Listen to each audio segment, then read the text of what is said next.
proporciona. I el primer que voldria fer és, com ha fet el company del Bloc de Cultura, felicitar a tots els blocs finalistes perquè són d'una extraordinària qualitat i, a més, des del seu punt de vista, amb la seva mirada, tots aporten alguna cosa a l'educació i això és molt, molt important per a un país com el nostre. També voldria agrair a l'associació STICAT per donar-nos la possibilitat de donar a conèixer la feina que fem i, evidentment, al jurat per haver confiat, per haver-nos honorat, perquè és un honor per nosaltres haver rebut aquest reconeixement. Hi ha un agraïment molt especial a una persona que està aquí, després continuaran els agraïments, no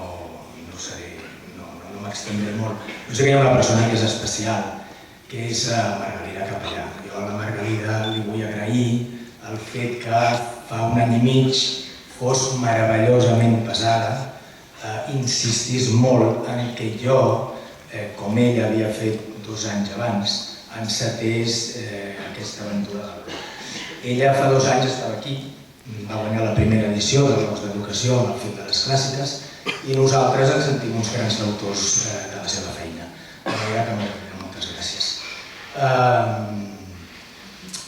Jo estic molt feliç avui també pel món de les clàssiques. Penso que és un món que cal reivindicar. Als nostres estudiants els interessa molt. Jo n'estic convençut, i no ho dic perquè jo sigui professor d'ells, alguns els porto aquí, després diré el seu nom, encara que no els agradi, potser.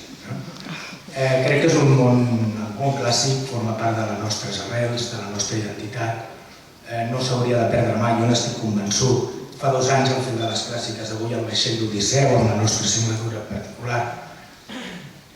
És casualitat? Jo crec que no.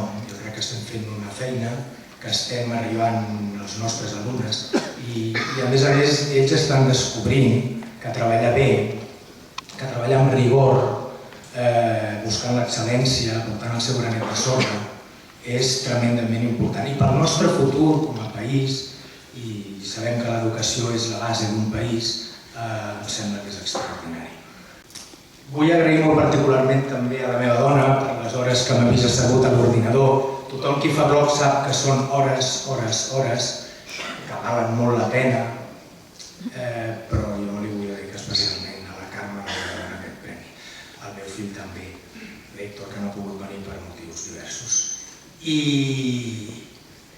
amics, companys a l'escola va donar gràcia, que m'ha donat l'oportunitat d'estar aquí, a la Montserrat, la cap d'estudis, que també m'acompanya i que li feia molta il·lusió venir, ho sé,